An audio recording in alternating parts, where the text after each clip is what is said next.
بسم اللہ الرحمن الرحیم۔ السلام علیکم ناظرین، فدا دل ایک بار پھر آپ کی خدمت میں حاضر ہے۔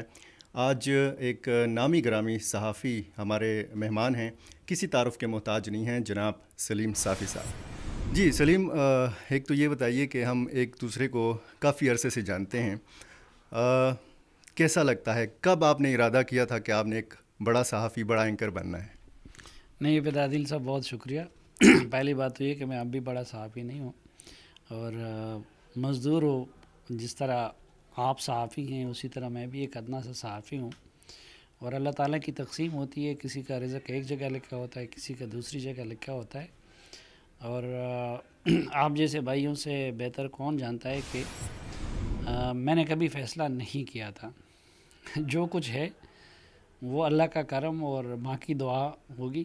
میں اس کو اپنا کریڈٹ اس لیے نہیں سمجھتا کہ میں اپنے ارادے سے، نہ تو میں نے جرنلزم کی تعلیم حاصل کی تھی، نہ پھر یہ تھا کہ کوئی بچپن میں جرنلسٹ بننے کا شوق تھا۔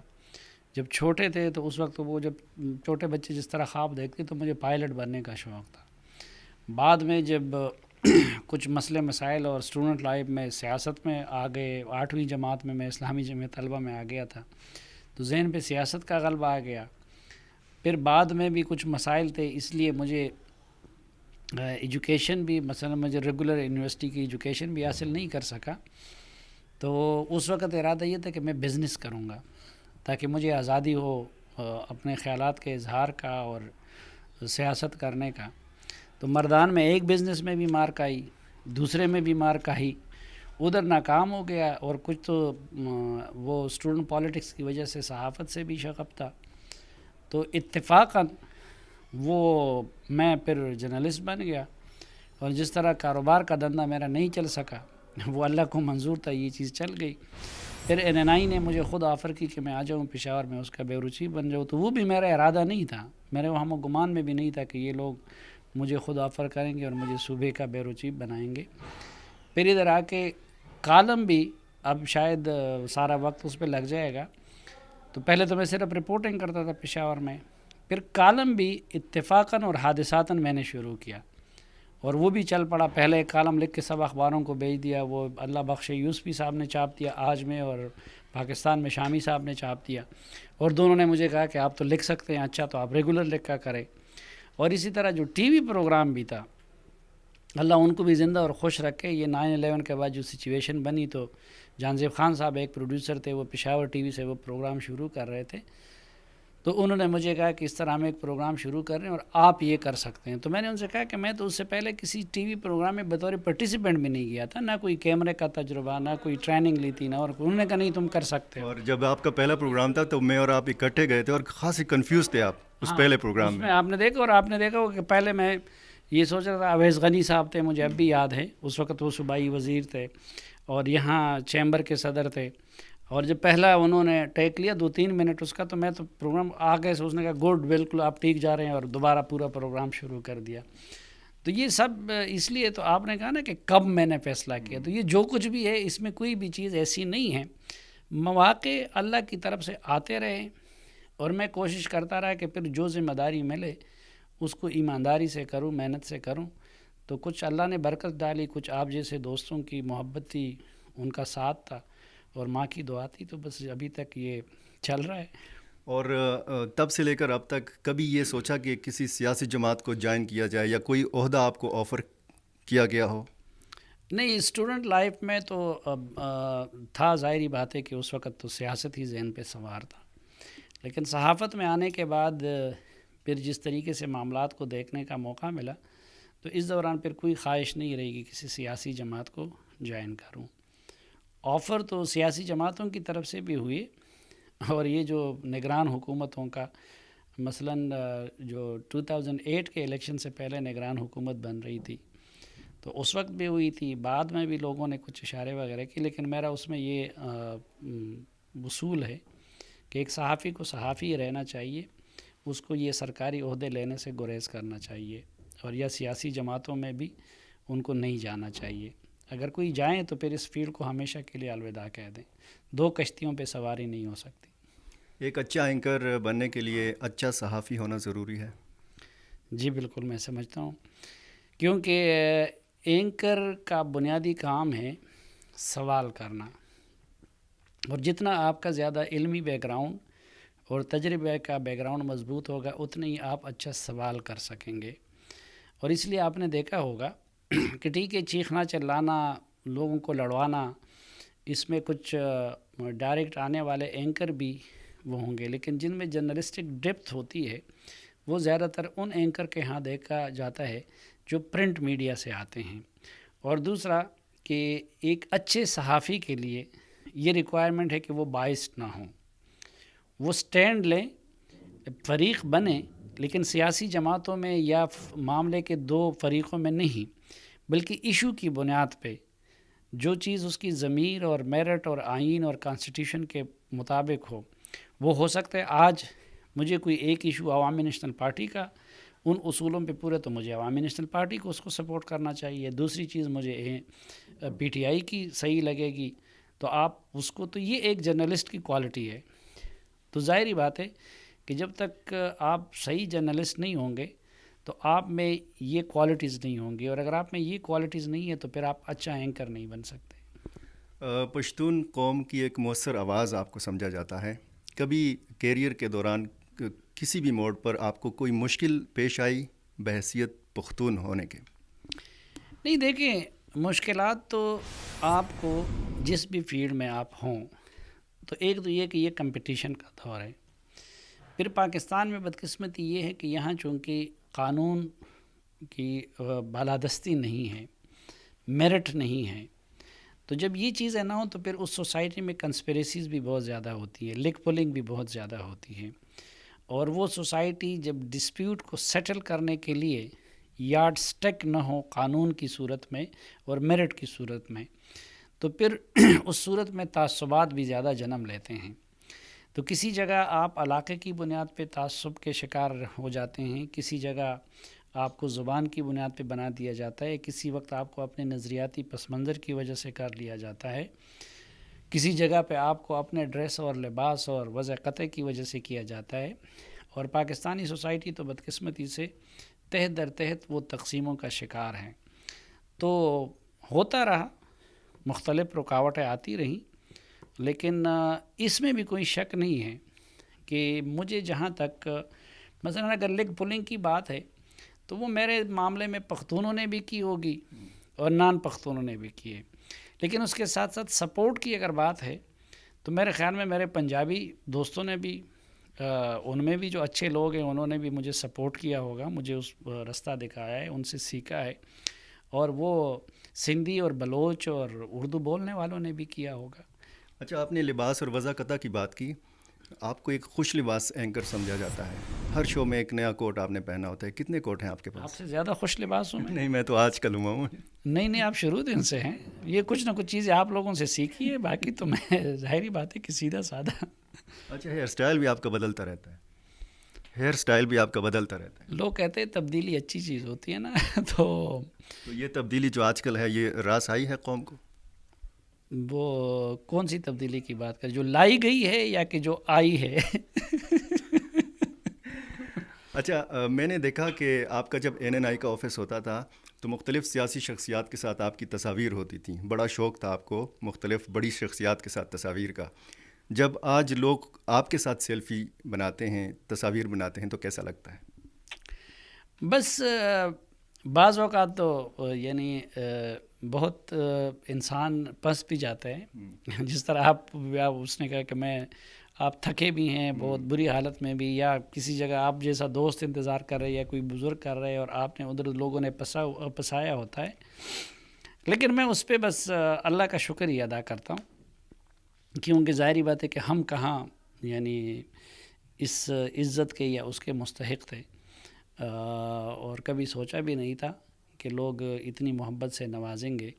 تو لوگوں کی محبت ہوتی ہے، اور میں اس وقت بڑے ایک عجیب کیفیت میں اس لیے بھی ہوتا ہوں کہ ایک طرف میں یہ بھی کہتا ہوں کہ کسی کی دل شکنی نہ ہو جائے، دوسری جگہ کیونکہ ہمیں تو اپنا پس منظر معلوم ہے کہ ایک غریب گھرانے اور دیہاتی پس منظر سے انسان آیا ہو، وہ دو بندوں میں اس کی پہچان پیدا ہو اور پھر لوگ آپ سے محبت بھی کرے اور وہ سیلفی بنانا چاہے اور تصویر بنانا چاہے، تو یہ ان کی مہربانی اور محبت ہے اور اللہ کا کرم ہے. تو ایک طرف مجھے وہ فیلنگز ہوتی ہیں شکر کے اور اس کے بھی، دوسرا یہ بھی احساس ہوتا ہے کہ کسی کی دل سکنی نہ ہو، تیسرا یہ بھی کہ انسان کمزور چیز ہے، کہیں اس میں تکبر کا یا اس کا وہ شائبہ نہ آئے. اور بعض اوقات بڑی مثلاً تکلیف بھی ہوتی ہے. اب مثلاً میرے ساتھ 2-3 مرتبہ ایسا ہوا ہے کہ اس چکر میں میری فلائٹ نکل گئی ہے. ایک مرتبہ انٹرنیشنل فلائٹ پہ ادھر لوگوں نے گھیر لیا اپنے پاکستانیوں نے. تو میں اس کشمکش میں وہ تھا کہ ایک طرف فلائٹ اناؤنس ہو چکی تھی، آخری لوگ بھی جا چکے تھے. تو وہ ایک اور ہر وقت ایک تو انسان کے اس پہ بھی ہوتا ہے، مثلاً اگر مجھے جلدی نہ ہو اور مجھے کوئی مجبوری نہ ہو تو میں پھر لوگوں کی اس محبت کو اور اس چیز کو انجوائے کرتا ہوں اور شکر بھی ادا کرتا ہوں. لیکن بہرحال اگر کسی وقت آپ کی بڑی وہ ہو تو پھر تھوڑا سا انسان پہ بوجھ بن جاتا ہے. اتنی مصروف زندگی میں گھر والوں کو کیسے ٹائم دیتے ہیں؟ آپ کو کسی حد تک اندازہ تو ہے میں گھر کے معاملات کا بھی، پشاور کے اکثر دوستوں کا، تو گلے شکوے جاری رہتے ہیں گھر کی طرف سے اور وہ مطمئن نہیں ہوتے. لیکن بس وہ کشمکش کا نام ہے، وہ چلتا رہتا ہے، بڑا مشکل ہوتا ہے ویسے. اچھا، آپ کی جو کامیابی ہے اس میں آپ کیا سمجھتے ہیں کہ آپ کا تجربہ، آپ کا علم، آپ کی محنت یا ماں کی دعا؟ سب سے زیادہ تو اللہ کا کرم اور ماں کی دعا. ان دو چیزوں کا تو کوئی میچ نہیں ہے. اور اگر یہ دو چیزیں نہ ہوتی اور ماں کی دعا نہ ہوتی، اور ظاہری بات ہے کہ اللہ کا کرم اور ماں کی دعا، ان دونوں کو میں ایک ہی چیز سمجھتا ہوں، کیونکہ یہ بھی اللہ کا کرم تھا کہ اس نے اس طرح کی ماں دی، اور یہ بھی انہی کا کرم ہے کہ ابھی تک ان کو ہماری دعا کے لیے زندہ رکھا ہے، سلامت رکھا ہے. اور پھر یہ کہ کسی حد تک ہمیں یہ توفیق دی کہ ہم اپنے آپ کو ان کی دعاؤں کا مستحق بنا دیں. تو ظاہری بات ہے کہ بنیادی کریڈٹ تو انہی کا ہے. اور یہ بھی شاید ان کی تربیت کا نتیجہ تھا کہ کسی حد تک محنت کرنے کے عادی ہو گئے تھے وہ دونوں کا. ایک تو خیر ہم دیہاتی اور غریب لوگ ویسے بھی اکثر، میں آپ کی وساطت سے بھی اپنے غریب اور دیہاتی لوگوں کا نا کہ آپ کسی کے احساس کمتری کے شکار نہ ہوں. یہ جو بڑے بڑے شہروں میں رہنے والے بڑے بڑے خاندانوں کے جو سونے کے چمچے منہ میں لے کے پیدا ہوتے ہیں، نہ ان کی ذہنی صلاحیت اتنی ہوتی ہے جتنے ہم غریبوں کی اور دیہاتیوں کی ہوتی ہیں، اور نہ وہ محنت اتنا کر سکتے ہیں جتنا کہ ہم لوگ کر سکتے ہیں. تو پھر میں نے اپنی حد تک جو ہے وہ محنت بھی کی ہے. لیکن مجھ پہ ایک اللہ نے یہ بھی کرم کیا ہے کہ جتنا میں خود جتنا بیکار اور گناہگار آدمی ہوں، اتنا مختلف اوقات میں اللہ نے دوست بھی مجھے اچھے دیے ہیں. اور دوستوں نے بھی یعنی مجھے سکھانے میں بھی اور وقت وقتاً حوصلہ دینے میں بھی میرے دوستوں نے بھی، یعنی جتنا باقی لحاظ سے شاید میں محروم ہوں، اتنا دوستوں کے لحاظ سے اللہ نے مجھ پہ بڑا کرم کیا ہے. زندگی کا کوئی ایسا لمحہ، ایسا موڑ کہ جب والد صاحب کی کمی محسوس ہوئی ہو؟ وہ ظاہری بات ہے کہ کئی مواقع ایسے آتے ہیں، اور خصوصاً میں جب اپنی والدہ کو دیکھتا ہوں، کیونکہ میری والدہ ابھی تک یاد کرتی ہیں. اب 2 دن پہلے بھی میں والد صاحب کے قبر پہ گیا تھا، تو واپس آ کے جب والدہ کو میں نے تصویریں وغیرہ دکھائی اور اس کی، تو خصوصاً میں جب والدہ کی کیفیت کو دیکھتا ہوں، یا پھر والد نہ ہونے کی وجہ سے جتنا ہماری والدہ کو ڈبل بوجھ برداشت کرنا ہوا، تو ان لمحات میں میں خصوصاً والد کی کمی بہت محسوس کرتا ہوں. کون سا ایسا سیاستدان ہے کہ جس کا انٹرویو آپ نے لیا اور انہوں نے آپ کو متاثر کیا ہو؟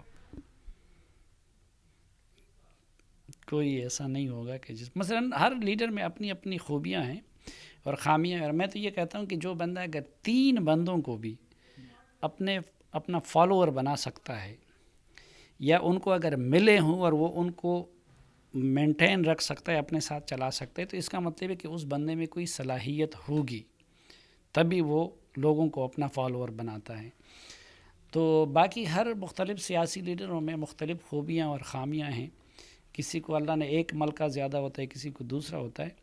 لیکن جس چیز کو متاثر کرنے کی بات ہے، تو میں کم از کم جو موجود لوگ ہیں ان میں کسی نے مجھے اتنا زیادہ انسپائر نہیں کیا ہے کہ جس کو آپ متاثر ہونا کہتے ہیں. میں سب کی قدر کرتا ہوں، عزت کرتا ہوں، لیکن کوئی ایسے غیر معمولی اثرات صحافت میں آنے کے بعد مجھ پہ کسی لیڈر نے نہیں چھوڑے۔ اپنے علاوہ کس اینکر سے متاثر ہیں؟ اپنے علاوہ اپنے علاوہ میں سب سے متاثر ہوں اپنی کوئی اردو بھی صحیح نہیں بول سکتا۔ نہیں، آپ ماشاءاللہ اردو خاصی امپرومنٹ آئی ہے اور میں نے محسوس کیا ہے۔ جو سلسلہ ہے، جو اس وقت اینکرز ہیں، ان میں آپ کو کون لگتا ہے کہ ابھرتا ہوا ستارہ ہے؟ دیکھیں، اینکرز میں بھی ہر ایک میں اپنی کوالٹیز ہیں اور ہر ایک میں اپنی وہ خامیاں ہیں۔ مثلا میں کچھ حوالوں سے طلعت حسین صاحب کے طرز صحافت کو بہت پسند کرتا ہوں۔ اسی طرح میں وسعت اللہ خان صاحب اور ان کے ساتھ جو باقی ان کے دو ساتھی ہوتے ہیں، مبشر زیدی صاحب ہیں اور ہمارے سومرو صاحب ہیں، تو میں خود یعنی مجھے رشک آتا ہے ان کی اس پہ کہ کاش ہم بھی اسی طریقے سے وہ تنقید کر سکتے جس طرح خوبصورت وہ طنز کر لیتے ہیں اور اس میں سخت سے سخت بات بھی اس کو بیان کر لیتے ہیں۔ اسی طرح نجم سیٹھی صاحب کے انفارمیشن پہ بھی، اور نجم سیٹھی صاحب کو بھی یہ کمال حاصل ہے کہ وہ مشکل سے مشکل ٹاپک پہ بھی بات کر لیتے ہیں، حساس سے حساس موضوع پہ بات کر لیتے ہیں، لیکن بڑے سافٹ انداز میں نہیں کر سکتا، یعنی میں ڈائریکٹ بات کرتا ہوں جو بعض اوقات تلخ بھی لگتی ہے۔ اسی طرح خود مثلا ہمارے رحیم اللہ صاحب ہیں، رحیم اللہ یوسف زئی صاحب، تو ان کے معلومات اور تجربہ، اور پھر وہ بھی جس طرح سافٹ انداز میں وہ اپنی بات کہہ دیتے ہیں یا اس کو رپورٹ کر لیتے ہیں، تو بہت سارے ہیں، ہم نے بہت سے کچھ سیکھا۔ اگر کسی کے نظریے یا طرز صحافت سے اتفاق نہیں ہے تو ہو سکتا ہے ان سے میں نے زبان میں کچھ سیکھا ہوگا، ان کے طرز تحریر سے کچھ سیکھا ہوگا، طرز گفتگو سے سیکھا ہوگا، لیکن جن لوگوں کو میں زیادہ اس پہ یہ کچھ نام آپ کو میں نے لے لی، شاید کچھ ابھی ذہن میں نہ بھی ہوں۔ کوئی ایسی خواہش جو ابھی تک پوری نہیں ہوئی ہو؟ کیریئر کے حوالے سے میں بات کر۔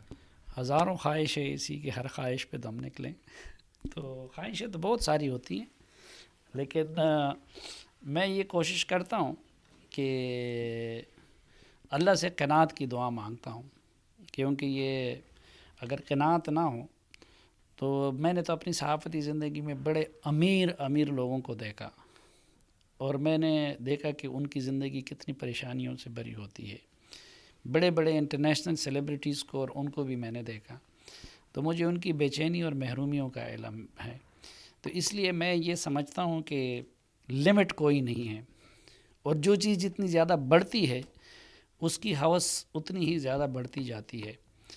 تو میں ٹھیک ہے ابھی بہت چھوٹا ہوں، شاید فائنانشل لحاظ سے بھی بہت سوں سے میں بہت پیچھے ہوں گا، اور عزت اور شہرت کے لحاظ سے بھی باقی اس میں بھی، لیکن یہ جو کچھ ہے مجھے یہ احساس ہے کہ یہ میری توقع اور استحقاق سے بہت زیادہ ہے، اس لیے میں ہمیشہ اللہ سے دعا کرتا ہوں قناعت کی، کہ وہ قناعت کی نعمت سے نوازے۔ بہت شکریہ۔ Thank you. شکریہ۔